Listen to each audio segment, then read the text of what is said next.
Hi, my name is Eve Hollingshead. I left Godolphin in 2013 and I now work in Google's security team. I'm here to talk to you about my career and any advice that I have for you.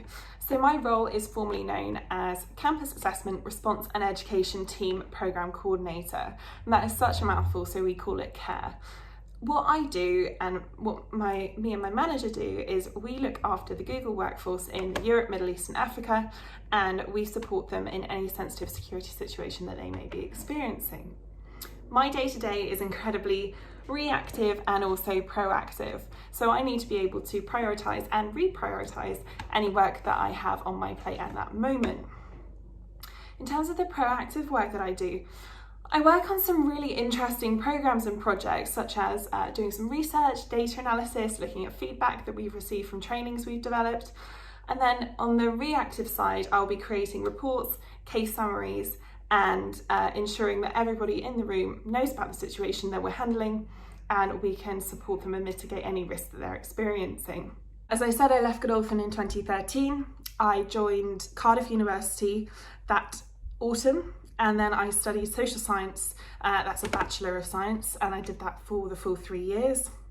I then went to work in an office doing legal headhunting, essentially. I started off as a researcher, which is essentially just going through the databases, pulling up people that we could contact about roles, and then I became a trainee recruitment consultant. And I moved into the Deepmind Recruitment team in 2017. I actually got that job on my 22nd birthday, which was awesome. If you've not heard of Deepmind, they're an artificial intelligence company and they're part of Alphabet, which is the sort of Google mother company.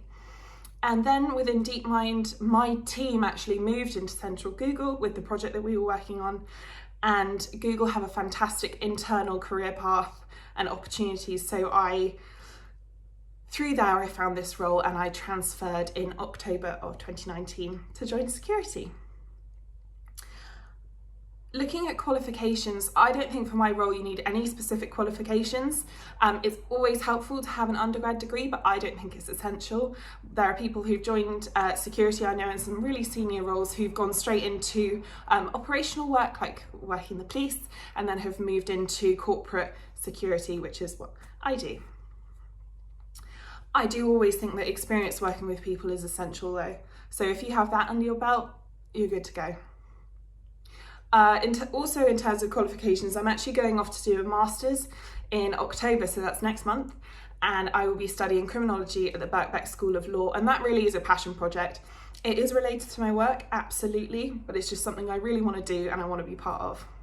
I'd like to leave you with some couple of pieces of advice that I've picked up from my career and my experience after leaving school and university.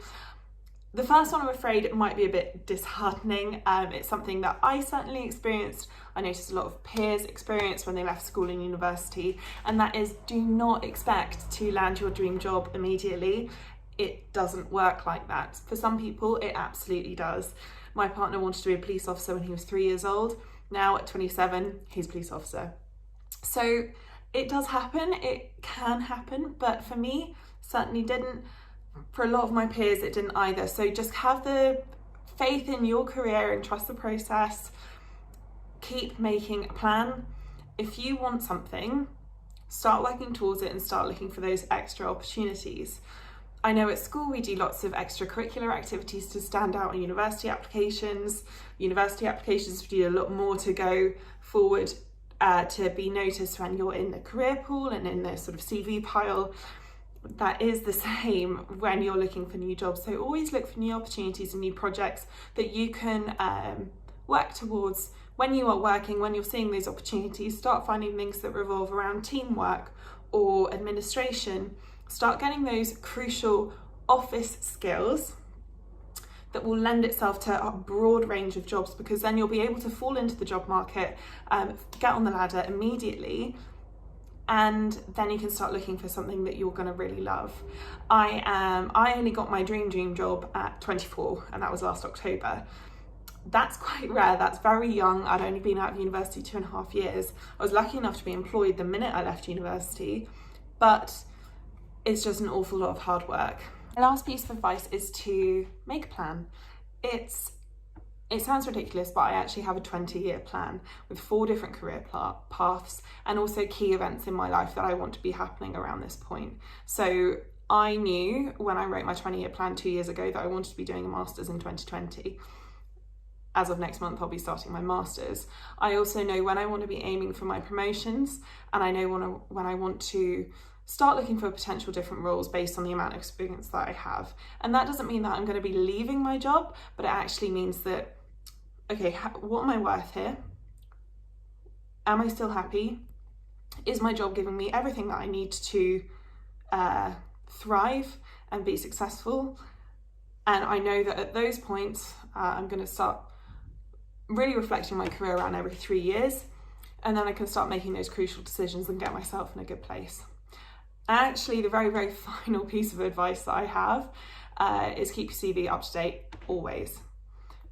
I hope that a lot of you already have part-time jobs. Start getting them written down.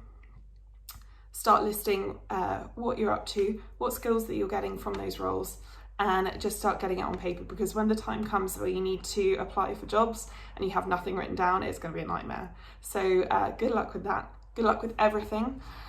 I'm going to try and take part in one of those webinars that you guys are running in the spring term. I hope to see you all there. You can always reach out to me through Mrs. Ferguson if you want to know anything. Thank you very much, Mrs. Ferguson, for inviting me to make this video for you all, and thank you very much for your attention. I will love you and leave you.